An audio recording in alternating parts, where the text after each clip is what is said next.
ewe uloghurika na dunia, unadanganyika na starehe za dunia, wanzur ila man hawa ad-dunya liyajma'aha harraha minha bighairi al-qutni wal-kafani. Kama unadanganywa na starehe za dunia, mtizame huyu ambaye tumemzika.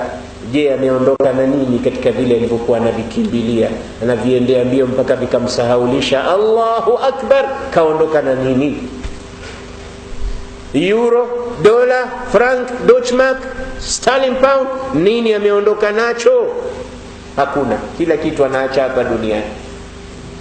Na Sayyidina Ali anasema, idha mata ibnu adam, idha mata ibnu adam, akifa mwanadamu, baka alayhi mawdi'an.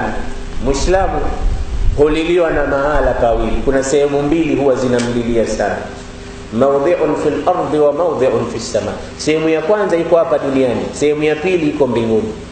Amma mawdi'un fis sama, sehemu ya mbinguni inayomlilia Muislamu, mawdi'u sukuni ruhi, pale mahali ambapo roho yake inaenda kukaa, pale panalia, panasema njoo haraka, natamani ufike roho ya mcha Mungu ulokuwa unamtii Mwenyezi Mungu, nipate baraka, njoo haraka. Sehemu yako pale mbinguni inalia.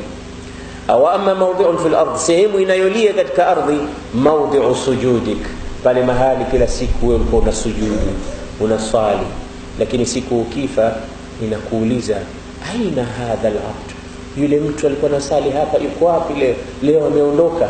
Inamisi na kumisi ile sehemu, inalia kwa sababu umekufa. Kila siku uko kisali hapa, ukisujudu hapa, ikifarajika sehemu hii kwa sababu ni kama lako la subhana rabbiyal a'la, wewe leo umeondoka, sehemu ile inalia kwa sababu yatafaqaduk, imekumisi sana.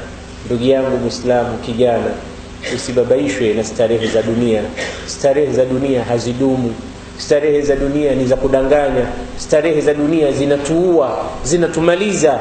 Turudi kwa Allah, turudi kwa Mungu, tuipiganie dini yetu, tuisimamishe, tuwe wacha Mungu, tumwabudu Mungu, tutapata furaha katika maisha ya dini na dunia na akhira. Aqulu qawli hadha wa astaghfirullah li wa lakum fastaghfiruhu fa ya fawza almustaghfirina wa ya najata at-taibina. Wassalamu alaykum wa rahmatullahi wa barakatuh.